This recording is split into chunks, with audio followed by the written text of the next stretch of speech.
मांडवी का मौन वनवास भाग 5। सहसा उसने जोर से अट्टहास किया। आसपास के दास दासी यह सुन दौड़े आए। मांडवी अपनी पीड़ा को छुपाने के लिए हंसती रही।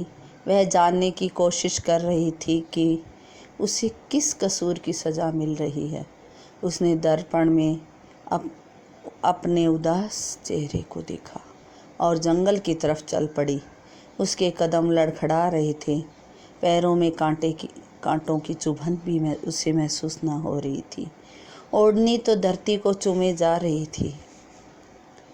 वह जंगल में उसी जगह जा पहुंची जहां उसकी मुलाकात तोते के जोड़े से हुई थी। उसके पहुंचते ही तोते के परिवार सहित जंगल के अनेक पक्षियों ने कलरव कर उसका स्वागत किया। यह देखकर उसका मन खुशी से झूम उठा। वह मंत्रमुग्ध उनकी आवाज़ को सुनने और उन्हें देखने लगी। आज वह न जाने कितने दिन बाद खुश हुई थी। वह उनके साथ मन की बातें करने लगी। वह उस समय भौंचकी रह गई जब जंगल के पशु पक्षी मानवीय भाषा में उसके साथ बात करने लगे। अपने इतने अच्छे मित्रों को पा वह अपना सारा दुख भूल गई। तोते ने पूछा, हे राजकुमारी, तुम कौन हो? कौन से देश की हो और तुम्हारे पिता कौन हैं? मांडवी ने खुश होकर बताया कि वह जनकपुरी के राजा जनक के भाई कुशध्वज की पुत्री है। यह बताते बताते माता पिता को याद कर उसकी आंखें भर आई और वह अपने बचपन के दिनों से लेकर शादी होने तक के दिनों को याद करने लगी। नन्ही नन्ही बाहें फैला वह माता पिता से सब बातें मनवा लेती थी। उसकी आँखों से एक भी आंसू उसके माता पिता बर्दाश्त नहीं करते थे। उसकी हर इच्छा तत्काल पूरी की जाती थी। बाल्यावस्था से किशोरावस्था तक पहुँचते पहुँचते उसकी बहुत सी सखियाँ बन गई थी जो उसे अगाध प्रेम और विश्वास प्रदान करती थी। चुहलबाजी तो जैसे सबके रोम रोम में समाई हुई थी। झूलों पर झूलना, बागों में घूमना, तितलियों के पीछे दौड़ना, पशु पक्षियों को पकड़ने की ठानना, सभी सखियां हंसी ठिठोली में कर लेती थी। यह सोच मंद मंद मुस्कुराने लगी। सखियों के साथ एक बार जब वह महल से बहुत दूर चली गई थी, वह पीछे से आते घोड़ों की टापों को सुन सब सखियों सहित पेड़ की ओट में छुप गई थी। उस गुजरने वाले कारवां में एक सुंदर सजीला राजकुमारी मांडवी के दिलो दिमाग में छा गया था। वह पेड़ की ओट से उसे एकटक देखती रह गई। कारवां गुजर गया। सब सखियां वापस लौटने लगी, पर जाने और आने के अंतराल में बहुत फर्क आ गया था। राजकुमारी की दशा विचित्र सी हो गई थी। वह चाह कर भी उस राजकुमार को नहीं भूल पा रही थी। वह उसे ढूंढती भी कैसे? केवल उसकी छवि उसकी आंखों में थी। सखियां उसकी मनोदशा को जान गई थी, पर वे भी उसका कोई सहयोग नहीं कर पा रही थी। दिन गुजरते गए, पर राजकुमारी ने कभी भी इसका जिक्र अपने माता पिता से नहीं किया। अगर वह दबी जुबान से भी जिक्र कर देती तो भी उसके माता पिता उसकी इच्छा पूरी करने के लिए जी जान लगा देते। राजकुमारी किशोरावस्था से युवावस्था में पहुंच गई। वह अंदर ही अंदर उस सुंदर सलोने राजकुमार को याद कर घुटती रहती थी। उसकी चंचलता लुप्त प्राय हो गई थी। तभी राजा जनक ने सीता स्वयंवर की घोषणा कर दी और आसपास के राजकुमारों को आने का निमंत्रण दिया। प्रतिष्ठित राजा महाराजा भी उस स्वयंवर में आमंत्रित थे।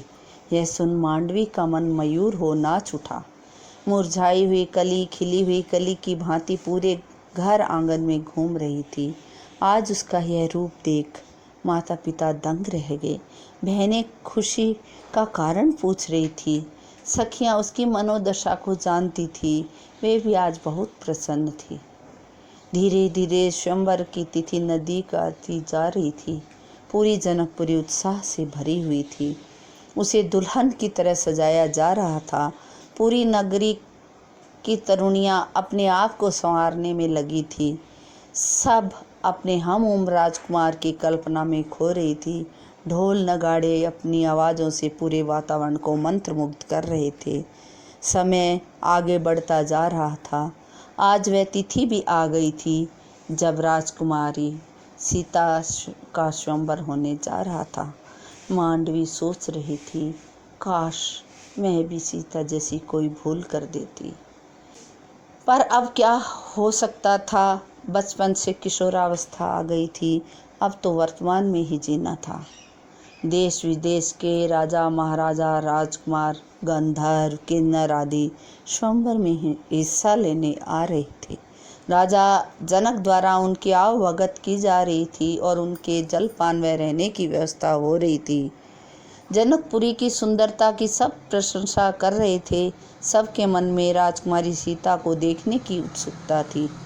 इधर राजा जनक ने उर्मिला और राजा कुशध्वज ने मांडवी और श्रुतकीर्ति के लिए भी आए हुए अतिथि राजकुमारों में से उन्हें भी वर चयन का अधिकार देने की सोच रहे थे। राजा जनक और राजा कुशध्वज एक दूसरे के मन की बात जानकर मुस्कुरा दिए। कैसी विडंबना! हर इंसान एक परिस्थिति में भिन्न भिन्न प्रकार से सोचता है, अभिभूत होता है, दुखी होता है, निराशा के पल आते हैं और खुशी की सच्चाई। तभी मुनादी हुई, सभी अतिथिगण अपना अपना स्थान ग्रहण करें, स्वयंवर शुरू होने वाला है। राज दरबार में राजा पधार चुके थे। भाई कुशध्वज, उनकी पत्नियां, बहनें, राज दरबारी सब ने अपना अपना आसन ग्रहण किया। सखियों के संग सीता भी होले होले आ रही थी। विश्वामित्र चारों राजकुमारों राम लक्ष्मण भरत और शत्रुघ्न के साथ दरबार में आकर बैठ गए थे। राजा महाराजा धनुष को उठाने की कोशिश कर रहे थे, पर धनुष था कि जीत करे बैठा था। सीता की प्रतिज्ञा अधूरी ना रह जाए, यह सोचकर राजा जनक परेशान हो रहे थे। सहसा राम गुरु आज्ञा से अपने आसन से उठे, धनुष पर प्रत्यंचा चढ़ा उन्हें तोड़ दिया। चारों तरफ जय जयकार हो रही थी, पर मांडवी का विचलित मन अपने प्रेमी राजकुमार को ढूंढ रहा था, पर उसे वो कहीं भी दिखाई नहीं दे रहा था। उसकी आंखों में निराशा के बादल छाए जा रहे थे। विश्वामित्र जी से राजा ने उनके 3 राजकुमार शिष्यों लक्ष्मण भरत और शत्रुघ्न के संग अपनी पुत्री उर्मिला और अपने भ्राता कुशध्वज की पुत्री मांडवी और श्रुतकीर्ति का विवाह करवाने का अनुरोध किया।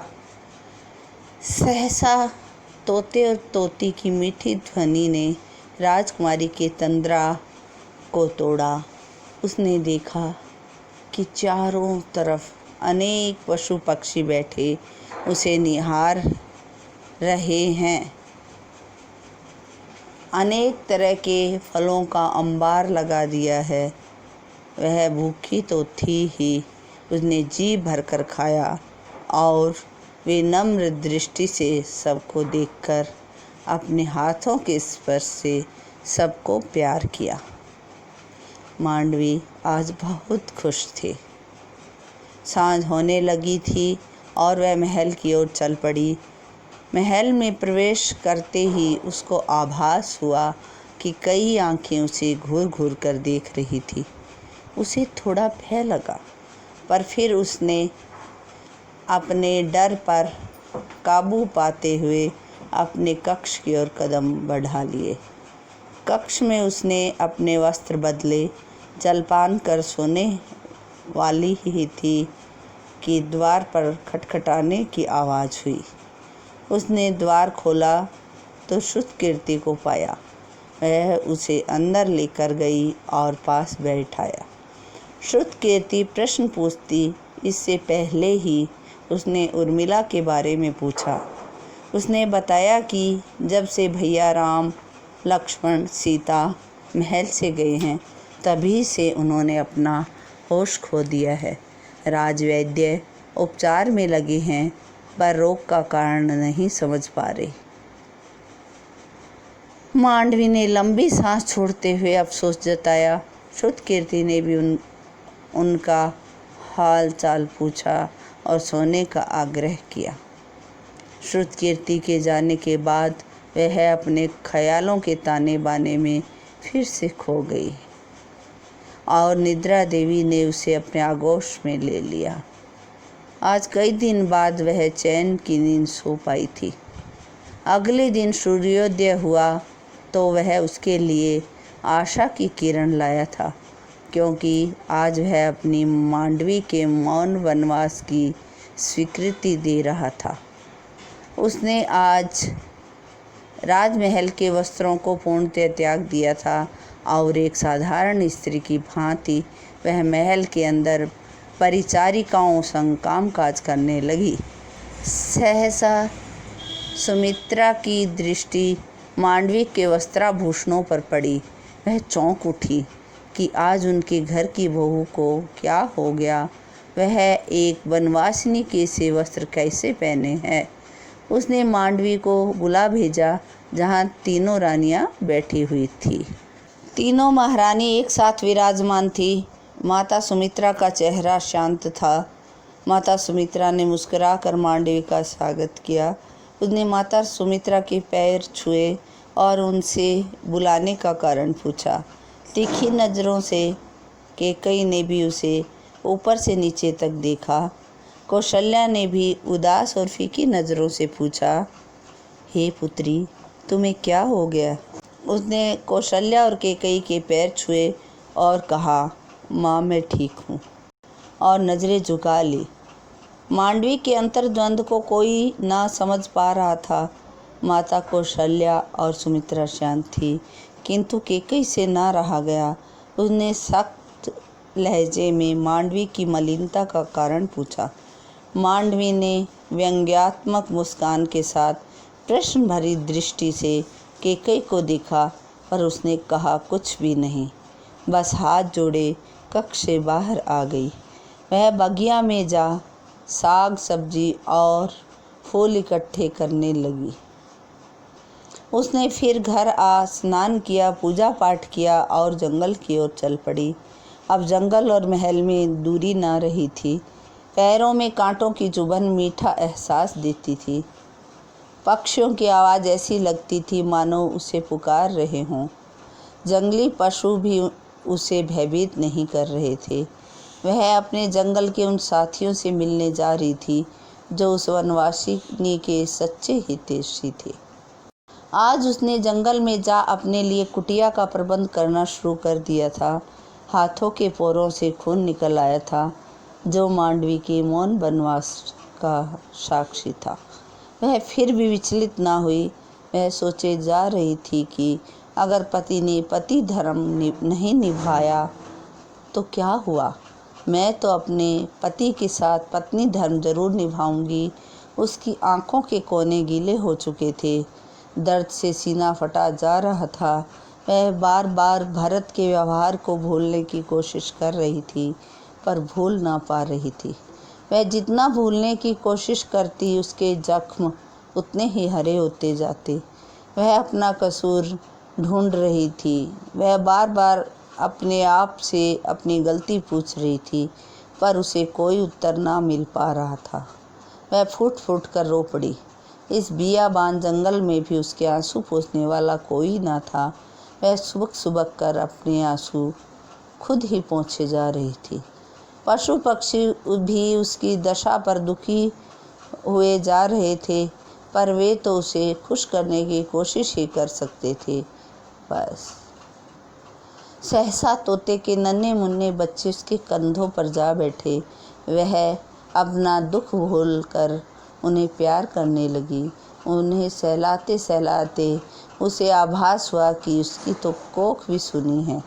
विधाता ने उसे इतना दुख क्यों दिया। पति ने उसे पत्नी ना माना। जिन सपनों को लेकर वो पिता के घर से पति के घर आई, न जाने कितने ख्वाब थे, एक भी पूरा ना हो सका। वह फिर से अपनी झोंपड़ी के निर्माण कार्य में लग गई। पशु पक्षी उसकी सहायता कर रहे थे। उस वनवासिनी ने अब सोच लिया था कि वह जंगल ही उसका घर है। आज उसका मन महल में जाने का नहीं कर रहा था, पर फिर भी वह बोझिल कदमों से अयोध्या की ओर चल दी। चांद ने अपनी रोशनी से पूरी अयोध्या को जगमगा दिया था, पर मांडवी के जीवन में तो उस रोशनी का कोई औचित्य नहीं था। वह अंधेरे में अपने आप को खोजते हुए आगे बढ़ रही थी। सहसा एक साया गुस्से से भरी आंखों से उसे ताक रहा था। वह सहम गई। अपने सामने क्रोधित नारी को देखकर वह डर के मारे कांपने लगी। वह और कोई नहीं, माता कैकई थी। कैकई ने कड़क भरी आवाज़ से पूछा, कहाँ से आ रही हो? मांडवी ने डरते हुए उंगली के इशारे से जंगल की ओर बताया। कैकई ने उसे अनेक कड़वे वचनों से सुशोभित करते हुए उल्टा, कलंकिनी, वेश्या, न जाने कैसे कैसे शब्द बाण छोड़े। मांडवी चीख उठी और कानों पर हाथ रखते हुए अपने कक्ष की ओर दौड़ी। अपने पलंग पर गिर फूट फूट कर रोने लगी। वह समझ नहीं पा रही थी कि क्या कहे, क्या करे। वहाँ कोई भी ना था जो सुबकती हुई विचलित मांडवी को सांत्वना देता। रात गहराने लगी, पर मांडवी की आंखों में नींद नहीं थी। वह झरोखे से बाहर के सन्नाटे को देखने लगी। चांद परवान पर था। आकाश में तारे टिमटिमा रहे थे। आकाश गंगा बहुत सुंदर दिखाई दे रही थी, मानो किसी रूपवती स्त्री ने गले में नौलखा हार पहन रखा हो। ऐसे ही सुंदर दृश्य को देख उसका मन मोहित हो उठा। पेड़ों के अंदर से आती रोशनी उनकी शोभा को और बढ़ा रही थी। सहसा उसने देखा, वृक्ष पर बैठा उल्लू का जोड़ा उसे ही देख रहा था। उसकी नज़र उस जोड़े पर पड़ी जो उसे घूर रहा था। वह जोर से हंसी, फिर अपने आप में डर गई। कहीं उसकी हंसी किसी और को ने तो नहीं सुन ली।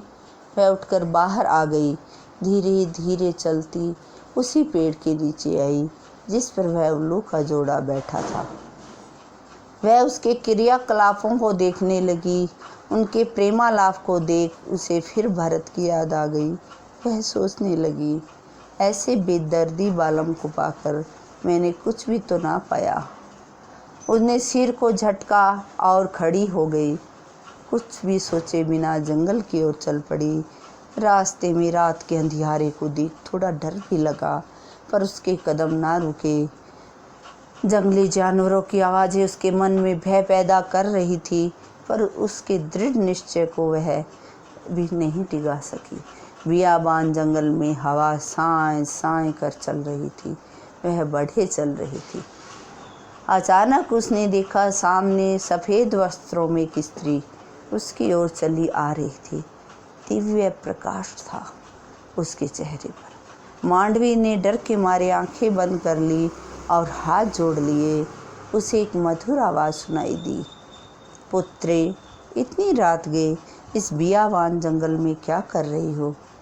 हे माता, मैं खुद भी नहीं समझ पा रही कि मुझे कहाँ जाना है। पुत्री, जंगली जानवरों से तुम्हें भय नहीं लगता? उसने कहा। माता, नारी को भय कब लगा है? उसका तो कुछ होता ही नहीं है जिससे वह भयभीत हो। पिता के घर वह पिता के अधीन रहती है। पति के घर वह आज्ञाकारिणी पत्नी बन जाती है, और पुत्र के बाद मानो उस पर प्रतिबंध ही लग जाता है। वह अपने अस्तित्व की तलाश में लग जाती है। वह समझ नहीं पाती उसका अपना क्या है, किसके लिए जीती है। यह कहकर मांडवी बिल्कुल शांत हो जाती है। आसमान में चांदनी बिखेरते चांद को देखती है और खो जाती है उसमें काल्पनिक बूढ़ी अम्मा को चरखा काटते हुए देख। एहसास करती है उसके अकेलेपन का, बुढ़ापे की त्रासदी को भोगते हुए। वह किसे अपना कहे समझ नहीं सकती। जो देवी मांडवी के सामने थी वहाँ से गायब हो चुकी थी। वह जोर जोर से हंसने लगी। देवी माँ भी तो नारी है। शायद वो इस सत्य को जान चुकी थी, इसीलिए चली गई। मांडवी मधुर आवाज़ में गुनगुनाने लगी। बेसिर पैर का गुनगुनाते हुए भी उसे आनंद की अनुभूति हो रही थी। गाते गाते कभी वह रोने लगती, कभी कभी वह मुस्कुरा देती, कभी कभी खिलखिला कर हंस देती। वह भूल गई थी कि इस अंधियारी रात्रि में, बिखरी चांदनी में वह अकेली है। चलते चलते वह थक चुकी थी। एक वृक्ष के नीचे बैठकर विश्राम करने का सोचा, तभी उसे दूर से आते घोड़े की पदचाप सुनाई दी। सफ़ेद घोड़े पर सवार कोई युवक उसी ओर आ रहा था। वह झट से वृक्ष की ओट में हो गई। वह युवक घोड़े से उतरा और वृक्ष के पास आकर बैठ गया। मांडवी उसका चेहरा नहीं देख पा रही थी। वह बार बार चेहरा देखने की कोशिश कर रही थी, पर उसे उसका चेहरा नहीं दिखाई दे रहा था।